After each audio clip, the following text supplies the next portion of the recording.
नमस्कार दोस्तों। इस वीडियो में अपन लोग उसने कहा था जो कहानी है चंद्रधर शर्मा गुल्लेरी के द्वारा लिखित है, उसके कुछ वस्तुनिष्ठ प्रश्नोत्तर हैं, उनके बारे में अध्ययन करेंगे। तो देखिएगा, पहला अपना प्रश्न है कि उसने कहा था कहानी का प्रकाशन वर्ष क्या है, यानी वो कब प्रकाशित हुई थी। जून 1903 में, जून 1905 में, जून 1906 में या जून 1915 में। तो उसने कहा था जो कहानी है वो जून 1915 में प्रकाशित हुई थी। कब प्रकाशित हुई थी? जून 1915। ध्यान रखना इस बात का। अच्छा प्रश्न है। अब गुल्लेरी जी का जन्म कब हुआ? तो देखिए, बहुत आसानी से गलत हो सकते हैं ऐसे प्रश्न। अपने को प्रश्न आ रहा है लेकिन परीक्षा हॉल के दबाव की वजह से ये प्रश्न गलत होता है। अपन क्या देखते हैं, अगला 83 देखते हैं, इसके अलावा ये नहीं देखते हैं कि कौन सा 83 है। इसमें 1983 दे दिया पहला। मैं कहता हूँ कि 70% विद्यार्थी यहाँ पर टिक करते हैं कि बहुत आसान प्रश्न आया, जबकि आसान की जगह बहुत कठिन हो गया। सभी प्रश्न समान मार्क्स के होते हैं, कोई भी प्रश्न कम या अधिक अंक का नहीं होता है परीक्षा में, इसलिए सभी को बराबर वरीयता देनी है। दूसरा ऑप्शन है 7 जुलाई 1883, फिर 13 जुलाई 1883, फिर 9 जुलाई 1880। समस्या तो चारों ही ऑप्शनों में है, बहुत खतरनाक समस्या है। या तो ये आपको बिल्कुल सटीक याद है तो ही कर सकते हो, या फिर एक तुक्का तरीका होता है उससे सही हो सकता है, अन्यथा ये प्रश्न किसी भी हालत में अपना सही नहीं हो सकता। तो सही इसका जवाब है 7 जुलाई 1883। ध्यान रखना, ठीक डेट क्या है? 7 जुलाई 1883। 80 में प्रेमचंद जी का जन्म हुआ था। गुल्लेरी जी ने किस पत्रिका का संपादन किया? बहुत अच्छा प्रश्न है, द्वितीय श्रेणी में वास्तव में पूछा जा सकता है। तो इन्होंने जयपुर से एक पत्र निकाला था, नवयुग, जागरण, समालोचना या फिर विशाल भारत। समालोचना पत्र का संपादन किया था इन्होंने। किसका किया था? समालोचना पत्र का। अगला प्रश्न है कि उसने कहा था जो कहानी है उसके कथानक में क्या रखा गया? अधिकांश विद्यार्थियों का यह भी प्रश्न गलत होता है। ज्यादातर 50% यहाँ पर टिक कर देते हैं। कुछ कुछ होते हैं कि त्याग किया था उन्होंने, यहाँ पर टिक कर देते हैं। कुछ एक यहाँ तक कोई नहीं पहुंच पाता, जबकि इसमें प्रेम भी है सूबेदार ने, और लहना सिंह का त्याग भी किया है सूबेदार ने, और कर्तव्य निष्ठा का पालन भी किया है कि सूबेदार ने कहती है कि मैं तुम्हारे आगे आंचल पसारती हूँ, मेरा बेटा बोधा और मेरे पति को युद्ध में बचाना। तो इसने अपने कर्तव्य का पालन भी, यानी तीनों काम किए थे। इसका मतलब सही जवाब क्या हो जाएगा? सभी।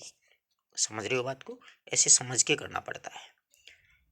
किस कहानी को मील का पत्थर कहा जाता है? बहुत ही अच्छा प्रश्न है। किस कहानी को मील का पत्थर कहा जाता है? तो ध्यान रखिएगा,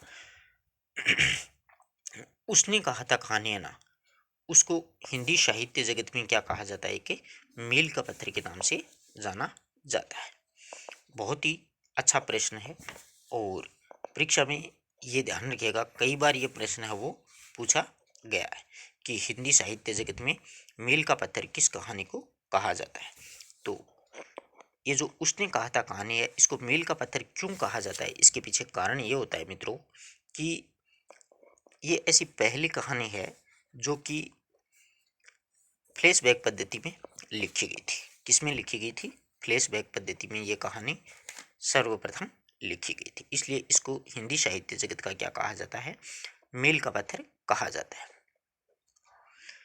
उसने कहा था जो कहानी है वो किस शैली में लिखी गई है? अच्छा प्रश्न है। ये फ्लैशबैक पद्धति में लिखी गई है, फ्लैशबैक शैली में लिखी गई है।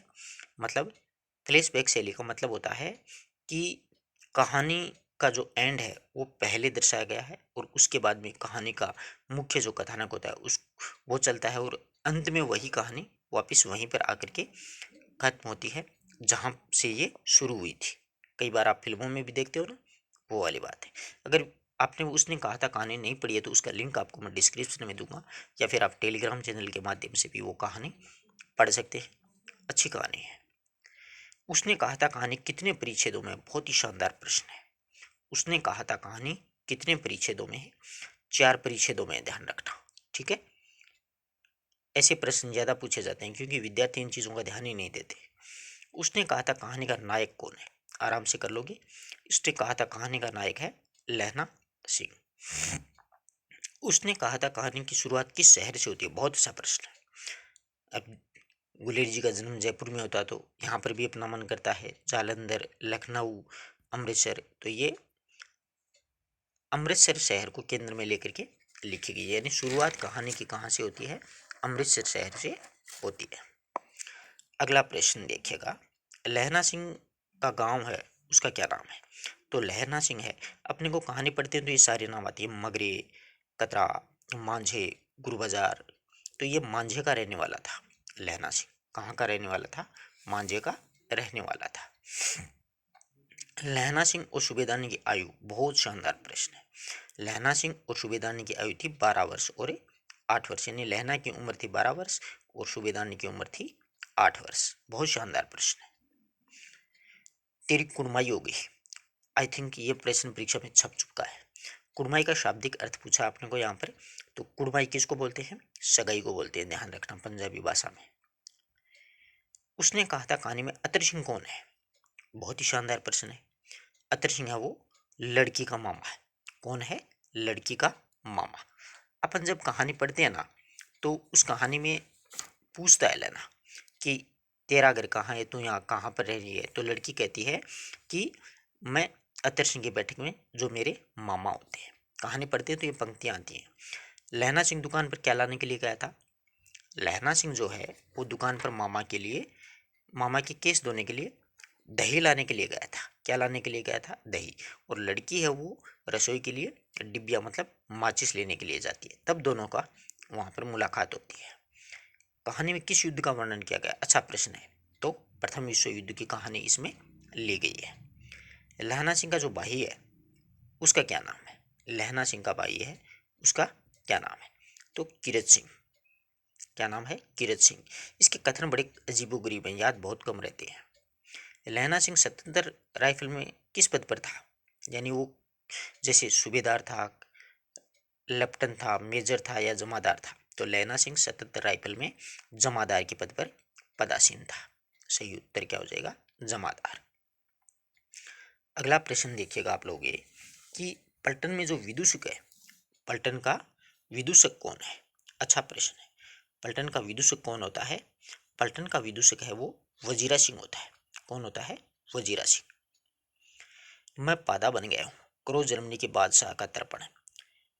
किस किसे मतलब, ये किस पात्र का कथन है कि मैं पादा बन गया हूँ, क्रो जर्मनी के बादशाह का तर्पण? तो ये जो कथन है वो वजीरा सिंह का है। यानी वो खंदक में पड़े पड़े रहते हैं, तब बोलता है कि मैं पादा बन गया हूँ, क्रो जर्मनी के बादशाह को तर्पण। अगला देखिएगा, लहना सिंह किस देश के विरुद्ध लड़ने गए थे? अच्छा प्रश्न है। यानी कौन से देश के विरुद्ध में वो लड़ने के लिए गए थे? बेल्जियम, यूरोप, जर्मनी या फिर फ्रांस? तो जर्मनी के विरोध में वो लड़ने के लिए फ्रांस जाते हैं। जर्मन में लेफ्टन को किसने मार गिराया? यानी जर्मनी में एक वो लेफ्टन आया था ना, कनपटी जीवी, जो सिगरेट देता है और कहता है कि यहाँ से 2 खेत काटने के बाद में, 3 घुमाव के बाद में वहाँ पर जर्मनी की सेनाएं पड़ी हैं। तो उसको मार मतलब किसने मार गिराया था? तो वो ऐसा काम लहना सिंह ही कर सकता है, क्योंकि लहना उस समय पहरा दे रहा था और बोधा है वो ज्वर से यानी जुकाम से कहरा रहा था। लहना सिंह का सिर किसकी गोद में रखा हुआ था? अच्छा प्रश्न है। यानी ये जब मृत्यु होती है लहना सिंह की, तब वो वजीरा सिंह की गोद में उसका सर रखा हुआ था कि वजीरा पानी पिला दे। उसने कहा था, ये कहानी उसने कहा था, इसका शीर्षक वहां से पढ़ा है। विपत्ति का अनुमान लगा करके लहना सिंह किसे आदेश देता है? यानी परेशानी आ गई थी तो लहना सिंह वो आदेश किसको देता है? वजीरा, बोधा, किरत या फिर सभी को देता है। तो वजीरा को वो आदेश देता है, यानी वो वजीरा सोया हुआ रहता है। और वजीरा जब लहना अंदर आता है खंदक में, तो वजीरा कहता है कि आंख तो लगने दी होती कि अभी तक सोया ही नहीं हो। तो वो लहना सिंह उसे गुस्से में बोलता है कि बहुत बड़ी कयामत आई है, पर लेफ्टन साहब की वर्दी में कोई ना कोई मतलब एक जर्मन घुस आया है। क्यों साहब, हम लोग हिंदुस्तान कब जाएंगे? उक्त कथन किसने किससे कहा था? बहुत अच्छा प्रश्न है। ये कथन लहना ने जो नकली लेफ्टन साहब थे ना, उसको कहा था कि क्यों साहब हम हिंदुस्तान कब जाएंगे? तो वो आपस में दोनों बात करते हैं कि लड़ाई ख़त्म होते ही जाएंगे। नहीं फिर कहता है कि ये देश आपको पसंद नहीं आएगा। तो लहना बोलता है कि नहीं साहब, शिकार की ये वो मज़े यहाँ कहाँ हैं जहाँ पर हम शिकार किया करते थे, कि पार्सली की नकली लड़ाई के पीछे हम जगदारी जिले में शिकार खेलने के लिए गए थे। ऐसी पंक्तियाँ आती हैं। कयामत आई है और लेफ्टन साहब की वर्दी पहन करके आई है। उक्त कथन है वो लहना सिंह का है और वो वजीरा सिंह को कहा गया है। किसका है? लहना सिंह का है और वजीरा सिंह को ये कथन है वो कहा गया है। इसी प्रकार देखिएगा, अगला प्रश्न आता है अपने सामने, कितने जर्मन सैनिक खाई में कूद पड़े? बहुत ही अच्छा प्रश्न है। कितने जर्मन सैनिक कूद पड़े थे? 70 जर्मन सैनिक थे वो खाई में कूद पड़े थे। आगे देखिएगा, क्या कयामत आई है? जरा आंख तो लगने दी होती। ये जो कथन है वो वजीरा का है। किसका है? वजीरा का। लहना सिंह सूबेदार ने कितने वर्षों बाद मिला था? अच्छा प्रश्न है। कितने वर्षों बाद में मिला था वो? 25 वर्षों बाद में मिला था।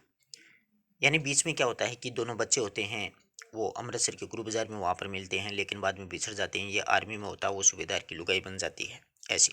तो 25 साल बाद में जब वो अपने गांव गया हुआ था तो एक ऑर्डर मिला था आर्मी का, फौज का, कि फौज है वो लाम पे जाती है, अभी आ जाओ। तो फिर इधर से सूबेदार का भी उसको पत्र मिल गया कि मैं और बोधा भी चलती हैं तो घर आ जाना। तो वहीं पर दोनों की मुलाकात होती है कि मुझे पहचाना। वो कहती है, फिर वो बोलती है कि मेरी तेरी कुड़माई हो गई। फिर सारी की सारी जो धूल है वो हट जाती है और लहना को जो सारा पुराना जो दृश्य है वो यादें हो आता है। बहुत प्यारी कहानी है।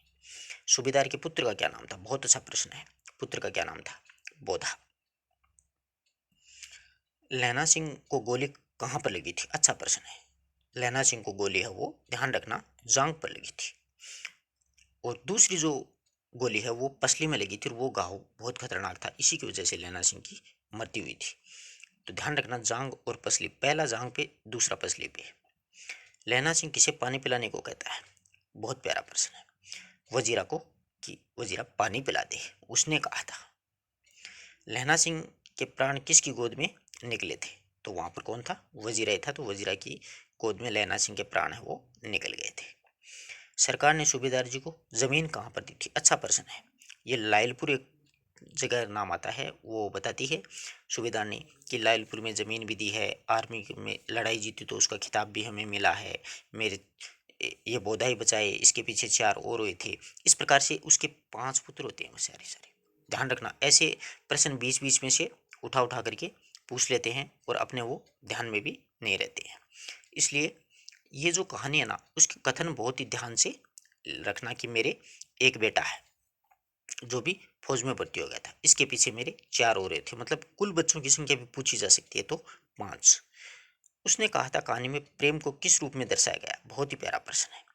प्रेम को उदात्त रूप में दर्शाया गया। किस रूप में दर्शाया गया है? उदात्त रूप में।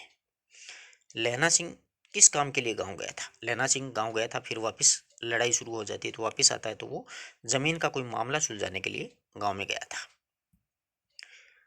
अगला देखिए, रोती रोती सूबेदारनी कहाँ जाती है? ओबरी में जाती है। तो ओबरी का मतलब शाब्दिक अर्थ क्या होता है? ओबरी का शाब्दिक अर्थ होता है घर का भीतरी भाग।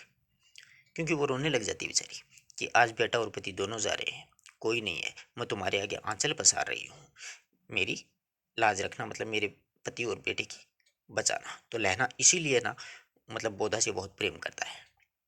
तुम्हारे आगे आंचल पसारती हूँ, यह कथन किसका किसके प्रति है? तो ये मतलब सूबेदारनी का लहना के प्रति है। समझ रहे हो बात को? सूबेदारनी का लहना के प्रति। बोधा को फौज में भर्ती हुए कितने साल हो गए? अभी 1 ही साल हुआ है। कितने साल हो गए हैं? 1 ही साल हुआ है और अभी लड़ाई शुरू हो गई है। अब वो बोलती है कि अब ये दोनों जाते हैं, मेरे भाग हैं। तुम्हें याद है कि एक दिन तूने घोड़े वाले के यहाँ पर, मतलब क्या हो गया था, घोड़ा दही लेने के लिए गई थी तो घोड़ा वहाँ पर बिगड़ गया था, तो तूने मुझे दुकान के तख्ते पर खड़ा कर दिया था और खुद घोड़े के पाँव में चला गया था। इस प्रकार से वो उसको याद दिलाती है पुरानी। ये प्रश्न आपको बताना है कि मुझे पहचाना ये कथन किसका है। आप कमेंट बॉक्स में लिखोगे तो मुझे वाकई अच्छा लगेगा और ऐसा लगेगा कि वाकई आप पढ़ाई पे ध्यान दे रहे हो। अब देखो, पढ़ना बहुत ही ज़रूरी है। अगर कहानी नहीं सुनी है, नहीं पढ़ी है, तो आप वो वीडियो देखिएगा, डिस्क्रिप्शन में आपको लिंक मिलेगा, अगर किसी प्रकार की कोई दिक्कत हो, कोई प्रश्न में आपको ऐसा लगे कि इसका उत्तर ये होना चाहिए, तो बताइएगा, क्योंकि ये कथन बहुत ही शानदार कथन है इस कहानी के। 2 3 4 बार पढ़ोगे और ध्यान से वीडियो सुनोगे तो आपको कॉन्सेप्ट क्लियर हो जाएगा। धन्यवाद दोस्तों।